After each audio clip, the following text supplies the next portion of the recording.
Assalamualaikum warahmatullahi wabarakatuh.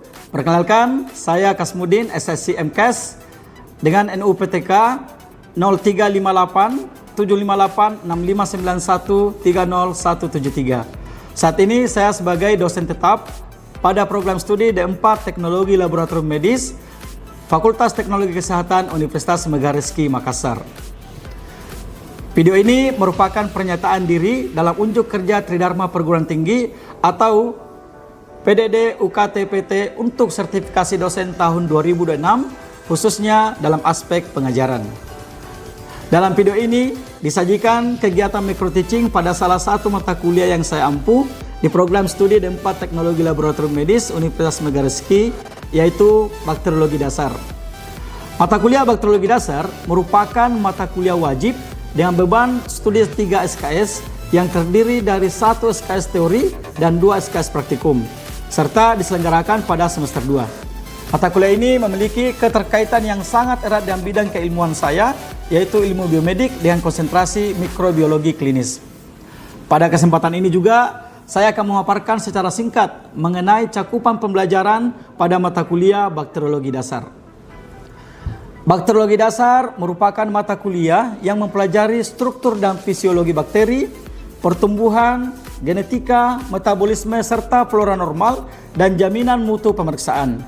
Mahasiswa juga dilatih melakukan pemeriksaan laboratorium mikrobiologi seperti pewarnaan sederhana, pewarnaan negatif, pewarnaan diferensial yang mencakup pewarnaan gram dan uji BTA, serta pewarnaan khusus yang mencakup pewarnaan kapsul, pewarnaan spora, dan flagel, yang tentunya dilengkapi dengan proses verifikasi dan validasi untuk menjamin keakuratan hasil pemeriksaan itu sendiri. Dalam bidang teknologi laboratorium medik, pemahaman terhadap konsep bakteriologi menjadi sangat penting karena merupakan dasar ilmiah dalam identifikasi mikroorganisme penyebab penyakit yang secara langsung menunjang ketepatan diagnosis klinis dan penentuan terapi yang tepat. Adapun urgensinya terletak pada peran strategis bakteriologi dalam mendukung diagnosis dini dan akurat, mencegah kesalahan interpretasi hasil, serta berkontribusi dalam pengendalian penyakit infeksi dan resistensi antimikroba, sehingga secara keseluruhan menentukan mutu pelayanan laboratorium dan keselamatan pasien itu sendiri. Adapun capaian pembelajaran atau CPL, program studi D4 Teknologi Laboratorium Medik, itu menekankan bahwa lulusan mampu memahami konsep dasar biomedik dan pemeriksaan laboratorium medik, serta terampil melakukan pemeriksaan sesuai standar dan etika profesi. Lulusan juga mampu menerapkan prinsip kesehatan dan keselamatan kerja atau K3, menjalankan penjaminan mutu, serta memvalidasi hasil pemeriksaan guna menghasilkan informasi diagnostik yang akurat dan terpercaya. Adapun capaian pembelajaran mata kuliah Bakteriologi Dasar itu menekankan pada 3 aspek utama, yaitu pengetahuan, keterampilan, dan sikap profesional.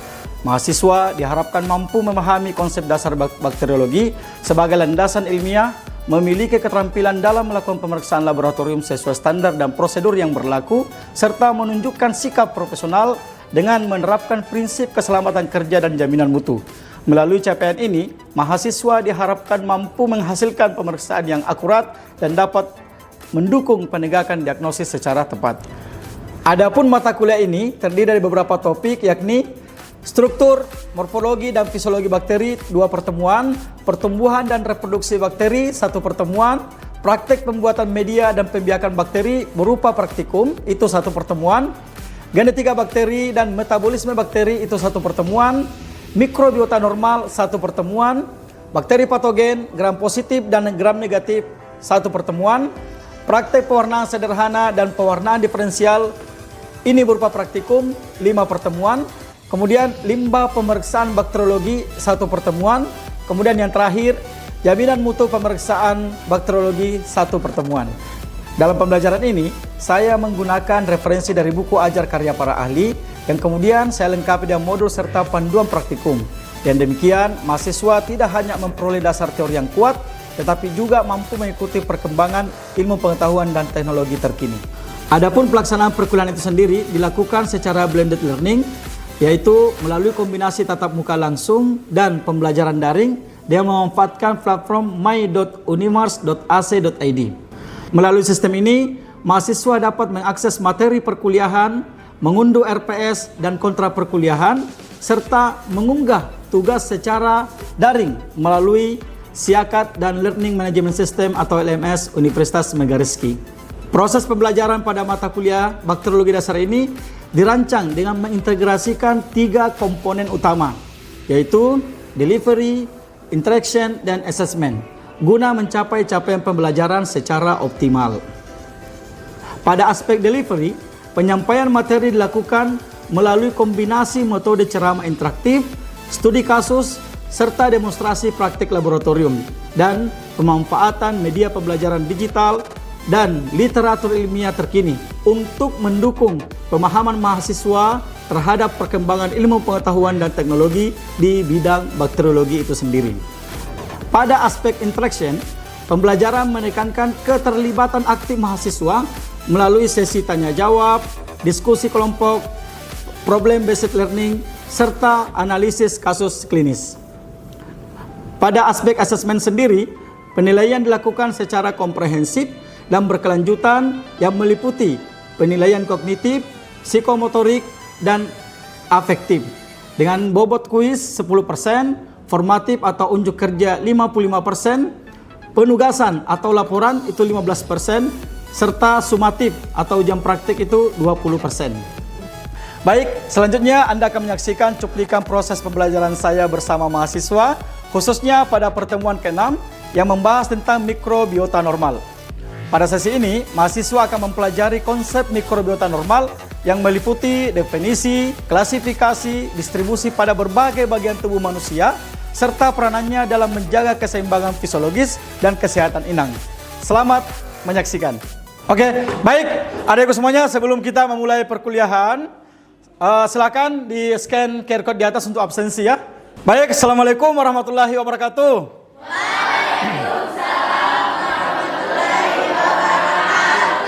Dan selamat siang semuanya. Alhamdulillah, luar biasa sekali semangatnya hari ini ya. Padahal ini siang hari, kondisinya kita lapar-lapar, kondisinya juga atin roang, angan tu ganti. Tapi semuanya tetap semangat, terima kasih banyak. Kita akan melanjutkan kuliah kita terkait dengan bakteriologi dasar. Hari ini di pertemuan ke-6, kita akan membahas materi tentang mikrobiota normal. Oke. Sebelum masuk materi ini, saya minta kita semua berdoa sesuai dengan agama dan kepercayaan kita masing-masing. Doa dimulai. Berdoa selesai. Ya, jadi hari ini insya Allah kita akan membahas tentang mikrobiota normal. Tapi sebelum itu saya mau mereview dulu pertemuan minggu lalu. Minggu lalu kita sudah membahas tentang genetika dan fisiologi bakteri itu sendiri. Kira-kira kalau kita kaitkan dengan materi kita hari ini, apa hubungannya? Minggu lalu membahas tentang genetika dan fisiologinya, hari ini kita membahas tentang mikrobiota normal. Ayo, ada yang bisa memberikan uraian? Apa yang kalian pahami tentang genetika dan fisiologi? Ya, kalau kita berbicara tentang genetika, berarti itu tentang gen daripada bakteri itu sendiri yang akan menentukan sifat dan karakteristiknya. Oke, sedangkan fisiologi itu sendiri itu sangat erat kaitannya dengan metabolisme si bakterinya. Ya. Oke, jadi kalau kita hubungkan antara genetika dan fisiologi bakteri dengan materi kita hari ini, yaitu sangat berhubungan erat. Kenapa? Karena itu menunjukkan kemampuan bakteri untuk bisa bertahan hidup di inang atau habitat normalnya. Seperti itu. Oke, aman sampai di sini? Oke, kita kembali ke mikrobiota normal. Selama ini, kalau kita berbicara tentang bakteri, apa yang ada di benak kalian tentang bakteri itu? Dapat tadi mengatakan, bakteri itu bisa menyebabkan penyakit. Kita menjawab, bakteri itu berbahaya. Jadi kesimpulannya, yang kita pahami sebelum-sebelumnya ini tentang bakteri, itu merugikan, menyebabkan penyakit. Itu ada di benak kita kan? Ya. Nah, ternyata ada triliunan bakteri yang ada di tubuh kita ini yang ternyata menguntungkan. Bisa memberikan banyak manfaat bagi tubuh kita. Dan itu akan kita uraikan nanti di mikrobiota normal ini. Oke, jadi adapun capaian pembelajaran kita hari ini, setelah mengikuti pembelajaran mikrobiota normal, mahasiswa mampu menjelaskan konsep, lokasi dan fungsi mikrobiota normal pada tubuh manusia. Kemudian yang kedua, menganalisis faktor yang mempengaruhi keseimbangan serta perubahan menjadi patogen oportunistik. Dan yang ketiga, mengaplikasikan konsep mikrobiota normal dalam praktek pemeriksaan laboratorium medis. Oke? Ya.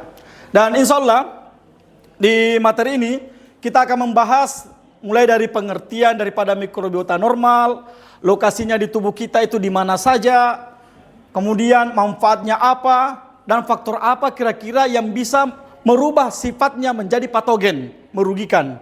Oke? Serta bagaimana penerapannya dalam laboratorium medis yang menjadi bidang kalian hari ini. Dari sekian uraian kita tadi terkait dengan flora normal, saya yakin adik-adikku sekalian, rekan-rekan mahasiswa bisa memberikan kesimpulan terkait definisi yang tepat tentang flora normal itu sendiri. Sekarang saya tunjuk Mila atau Dava, silakan Dava. Flora normal itu kumpulan mikroorganisme seperti bakteri, virus, jamur yang secara tetap hidup pada permukaan tubuh manusia. Oke, luar biasa sekali jawaban dari Dava ya. Ewa coaches, mantap mantap. Tepuk tangan untuk Dava dulu. Oke. Baik, ya jadi seperti yang disampaikan oleh Dava tadi, jadi yang dimaksud dengan flora normal itu adalah kumpulan mikroorganisme, dalam hal ini bakteri, yang ada di permukaan tubuh kita atau rongga tubuh kita yang ada kontak langsung dengan lingkungan luar. Oke? Yang sifatnya itu menetap. Dan selain menetap, dia juga tidak merugikan, justru memberikan manfaat. Jadi itu definisi singkat tentang flora normal. Oke. Baik, sampai di sini aman? Sekarang tentunya kita mau tahu tempat-tempat mana saja yang menjadi sebaran daripada flora normal itu sendiri. Kalau saya bertanya sama kalian, salah satu sifat daripada bakteri itu apa? Hidupnya bersifat kosmopolit. Artinya apa kosmopolit? Dia bisa hidup di semua tempat. Bisa hidup di semua tempat. Understand sampai di sini? Iya. Terus mungkin ada yang bertanya, biota normal ini atau flora normal ini di bagian tubuh mana saja mereka ada ya di tubuh kita? Ya, pertama itu banyak di kulit.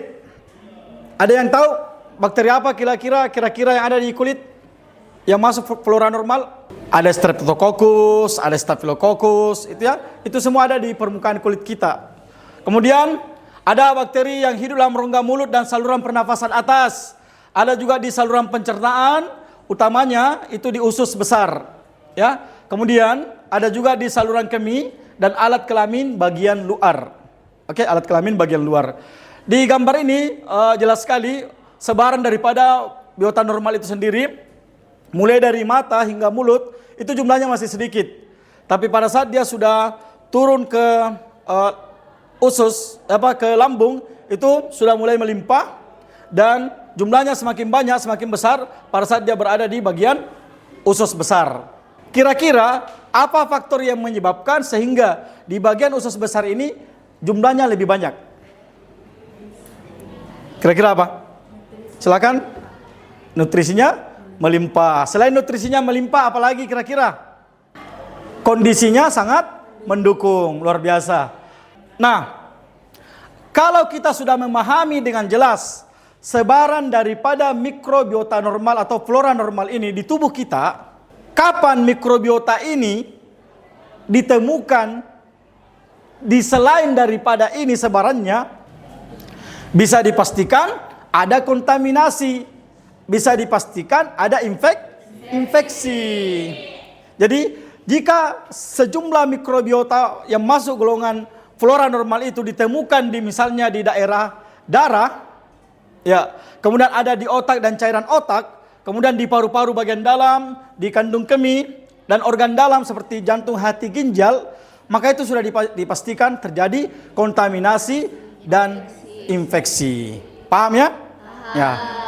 Ini adalah poin yang sangat jelas dan harus kalian pahami sebagai ATLM. Kenapa? Ini bidang kalian ketika kalian melakukan pengambilan sampel atau melakukan pemeriksaan bakteri dan menemukan bakteri selain dari target yang menyebabkan infeksi, ada mereka ini, berarti ada kesalahan prosedur pada saat pengambilan sampel barangkali. Ya, mungkin serampangan pada saat ambil sampel, misalnya ambil darah, hanya diusap-usap pakai kapas. Ya, kapas yang mengandung alkohol diusap sederhana, biasa sudah diambil. Ternyata ada kontaminan ikut tumbuh di situ pada saat dibiarkan. Paham sampai di sini? Jadi itu modal kalian sebagai ATLM untuk berhati-hati dan mematuhi SOP dalam pengambilan sampel nantinya. Oke, contohnya sampel darah. Nah, kira-kira apa manfaat bagi tubuh kita terkait dengan keberadaan mikrobiota normal atau flora normal ini? Apa manfaatnya kira-kira bagi tubuh? Oke, Stanley silakan. Untuk membantu pencernaan makanan dan penyerapan gizi. Oke, luar biasa ya Stanley. Mantul. Oke, baik. Sebelum kita masuk di slide berikutnya, saya mungkin ada yang mau bertanya terkait dengan sebaran flora normal tadi di tubuh manusia. Ayo, Dapa, silakan Dapa. Tadi kan Bapak menjelaskan tentang bakteri itu ada tempat-tempatnya tersendiri untuk menetap pada tubuh manusia. Betul. Tapi tadi Bapak ada memberikan informasi mengenai semisal bakteri itu terdapat di dalam darah ataupun tempat-tempat yang tidak semungkinnya. Lalu kenapa darah itu ditetapkan sebagai cairan steril dalam tubuh manusia? Oke, luar biasa pertanyaan Dapa ya. Oke, pertanyaan Dapa, mengapa darah menjadi cairan yang steril dalam tubuh manusia? Masih ingat apa fungsi darah? Fungsi darah mengangkut oksigen. Selain mengangkut oksigen apa lagi? Membawa nutrisi, ya, membawa nutrisi dan lain sebagainya ke seluruh jaringan tubuh. Bisa kita bayangkan, kalau darah itu membawa bakteri, maka infeksi itu akan menyebar ke seluruh organ-organ atau jaringan tubuh lainnya. Disinilah keistimewaannya sistem imun kita. Dia tetap menjaga darah itu dalam kondisi yang steril. Sehingga itu juga bisa menjadi acuan dalam penegakan diagnosa medis. Ketika di dalam darah ditemukan bakteri, maka dipastikan ada infeksi. Orang tersebut sakit. Paham sampai di sini? Iya. Oke, luar biasa tuh apa ya? Pertanyaannya bagus.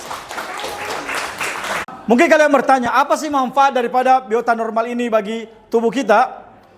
Setidaknya ada 4 poin yang menjadi manfaat secara umum. Yang pertama, dia berfungsi sebagai perlindungan. Maksudnya bagaimana sebagai perlindungan? Nantinya dia itu akan berkompetisi dengan patogen yang ingin masuk ke tubuh kita. Tidak memberinya dia ruang untuk mendapatkan makanan atau tempat, habitat.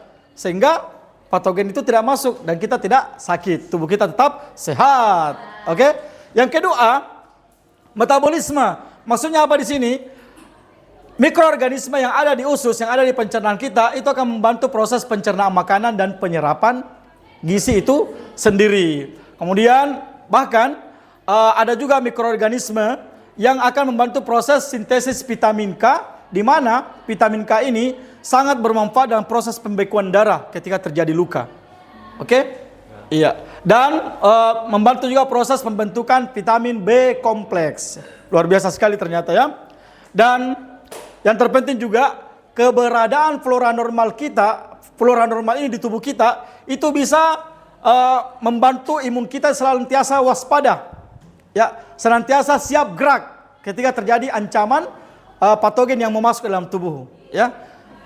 Ya, jadi dia posisinya di situ, dia merangsang sistem kekebalan tubuh agar berkembang dengan baik.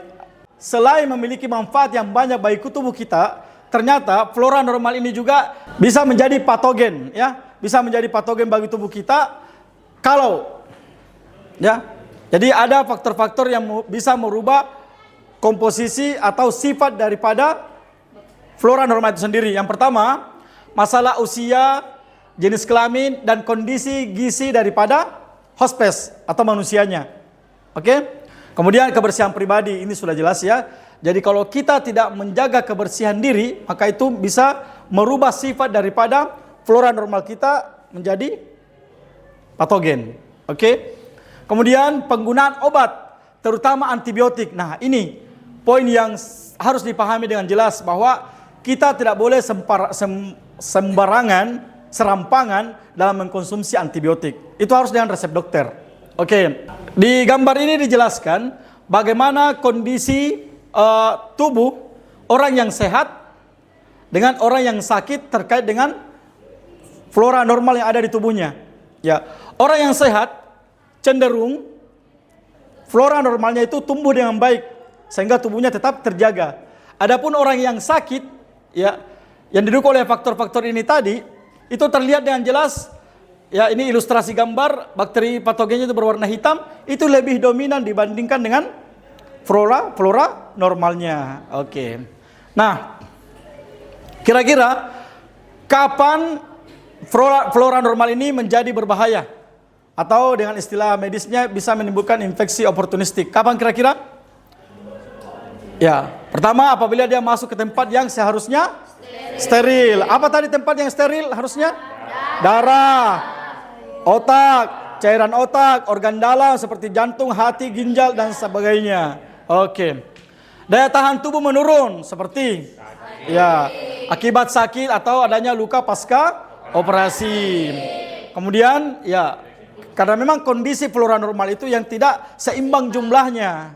Oke? Jadi itulah faktor-faktor yang bisa merubah karakter yang sebelumnya bermanfaat menjadi berbahaya atau menimbulkan infeksi oportunistik. Sampai di sini ada yang mau bertanya? Silakan. Saya, Pak. Oh, silakan Melani. Jadi tadi Bapak baru jelaskan tentang faktor yang mengubah komposisi. Jadi saya ambil dari poin yang penggunaan obat terutama antibiotik. Pertanyaan saya yaitu mengapa penggunaan antibiotik tanpa resep dokter dapat menimbulkan dampak buruk bagi tubuh? Itu saja Pak, terima kasih. Oke, ya. Tepuk tangan dulu untuk Melani atas pertanyaannya ya. Oke. Tadi yang ditanyakan Melani, mengapa kalau kita mengkonsumsi antibiotik secara serampangan tidak dengan resep dokter itu berbahaya? Bisa membuat flora normal itu berubah karakternya. Oke. Jadi, konsumsi antibiotik yang serampangan itu sangat tidak bagus ya, sangat tidak bagus. Kenapa bisa? Karena antibiotik itu tidak mengenal bakteri berbahaya dan bakteri yang menguntungkan. Kalau kita mengkonsumsinya tanpa resep dokter, maka semua ikut dibunuh. Mau bakteri patogen, mau bakteri baik, itu semua terbunuh. Sehingga apa yang terjadi? Jumlahnya menurun, mempengaruhi imunitas kita sehingga kita gampang sakit seperti itu. Jadi perhatikan baik-baik, antibiotik yang diresepkan oleh dokter itu wajib dihabiskan dan kita tidak boleh menambahnya sendiri tanpa resep dokter. Aman ya, Melani? Materi kita hari ini terkait dengan biota normal itu sangat relevan dengan profesi kita sebagai laboran nanti ya, sebagai ATLM di masa mendatang. Yang pertama, terkait dengan interpretasi hasil pemeriksaan.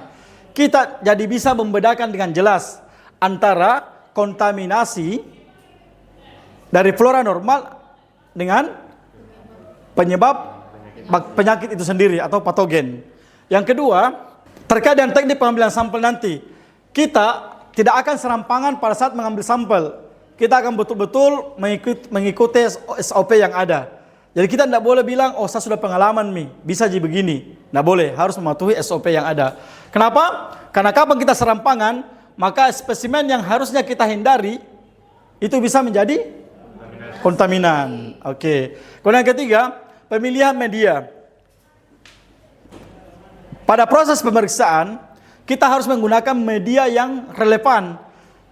Relevan untuk bisa memprioritaskan pertumbuhan bakteri patogen, bukan malah flora normal yang tumbuh. Oke, biasa dikenal dengan istilah media selektif, media khusus, dan lain sebagainya. Oke, kemudian yang terakhir, bisa memberikan evaluasi dalam hal pengobatan.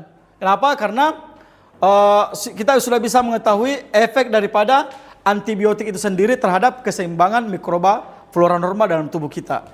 Jadi itu beberapa relevansi yang bisa menjadi catatan penting buat kalian sebagai ATLM nantinya. Oke? Aman ya? Nah, sekarang kita tiba di kesimpulan.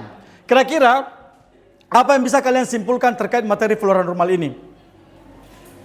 Pertama, mikroba normal adalah bagian alami tubuh yang menguntungkan ternyata. Karena dia menguntungkan, maka kita harus berhati-hati dalam hal konsumsi antibiotik ya. Kemudian yang kedua, lokasi hidupnya itu terbatas pada permukaan dan saluran yang terbuka saja. Jadi tidak semua bagian tubuh ditemukan flora normal. Yang ketiga, walaupun dia flora normal yang sifatnya menguntungkan, tapi dia bisa menjadi patogen jika berpindah tempat atau daya tahan tubuh seseorang itu lemah. Misalnya, E. coli yang harusnya ada di usus kita, tiba-tiba dia ada di dalam saluran kencing. Itu menyebabkan ISK, infeksi saluran kemih. Paham ya? Karena E. coli tidak harus ada di situ. Kok dia ada? Berarti dia menjadi patogen. Dan terakhir, ini menjadi pengetahuan yang wajib untuk menghindari kesalahan pemeriksaan di laboratorium nanti.